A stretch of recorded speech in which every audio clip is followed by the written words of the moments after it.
সালাম আলাইকুম। আমাদের ফটিকছড়িতে গ্রামে গঞ্জে প্রত্যেকটা বিলের মধ্যে জমিনের মধ্যে এরকম রাত দিন করতেছে সেলো মেশিন অনেকগুলো আছে। আপনি যদি এদিকে দেখান, এদিকে একটু দেখান, ওইখানে যেখানে লাইট দেখতেছেন, হয়তো আপনারা দেখবেন না, লাইট দেখতেছেন, দিয়ে দেখেন, লাইট দেখতেছেন, ওই জায়গায় অনেকগুলো সেলো মেশিন আছে। হ্যাঁ, এইরকম জায়গায় অনেকগুলো সেলো মেশিন আছে, এরকম রাত দিন চলতেছে। এখন বাজে 1টা 30 মিনিট, দুপুরের 1টা 30 মিনিট এখন বাজে। হুম, এই সময়ও এই মেশিনটা অবধারিত রাত দিন চলমান চলমান আছে এই মেশিনটা।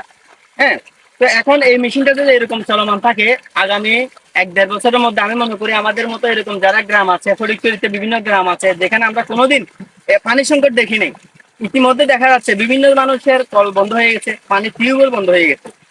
তো আগামী কয়েক বছরের মধ্যে এখানে ওয়াসার পানির লাইন চালু করতে হবে। এইভাবে হলে, এভাবে রাত দিন করতে থাকলে, তো সেলো মেশিন চালু করার জন্য ইউনু স্যার আমাদের যে একটা নির্দেশনা দিয়েছে, যে সময়টাতে চালু করার কথা ছিল, এই সময়টা, এই কথাটা কেউ মানতেছে না। এখন যদি কোনো একটা সুশীল ব্যক্তি গিয়ে যদি তাদেরকে বলে যে এই মেশিনটা সারাদিন চালাবেন না, তখন যাই দেখা যাচ্ছে তারা বলতেছে যে আপনাদের টাকা দিয়ে কি আমরা চালাচ্ছি?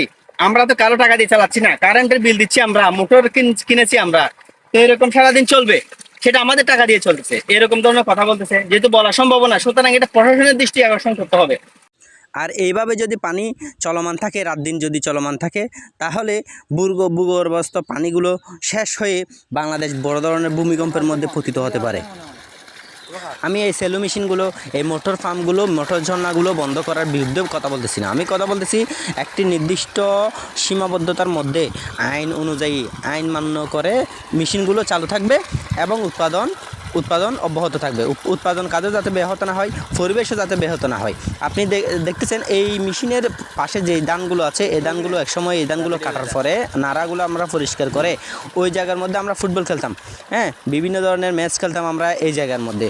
অথচ বর্তমানে দেখবেন যে আপনি পোলাপান, যেগুলো গ্রামের ছেলে মেয়ে আছে, যারা আমরা অতীতে জমিনের মধ্যে মাঠ বানাই, ধান কাটার পরে নাড়াগুলো পরিষ্কার করে মাঠ বানাই, ফুটবল খেলতাম, ওই জায়গার মধ্যে এখন কোনো ধরনের খেলা নাই। গ্রামের ছেলেফেলেরা সবাই মোবাইলে আসক্ত। তো এখন আমি বলবো না যে এই জায়গায় মাঠ করার জন্য ধান চাষ করা না হোক। ধান চাষ অব্যাহত থাকবে এবং কৃষিকাজ অব্যাহত থাকবে। তাই আমি চাই পরিবেশের যাতে সংকট না হয়, পানির যাতে সংকট না হয়, এ ধরনের একটি কাজ প্রশাসন যদি উদ্যোগ নেয়, তাহলে অদূর ভবিষ্যতে আমাদের যেই এলাকার যে টিউবওয়েলগুলো আছে ওগুলো বন্ধ হবে না। যদি একবার বন্ধ হয়ে যায় তাহলে মানুষের মানে নিরাপদ পানির জন্য, খাবার পানির জন্য অনেক বেশি সংকটে পড়বে। এর জন্য মহামারী আকার পর্যন্ত দেখা দিতে পারে।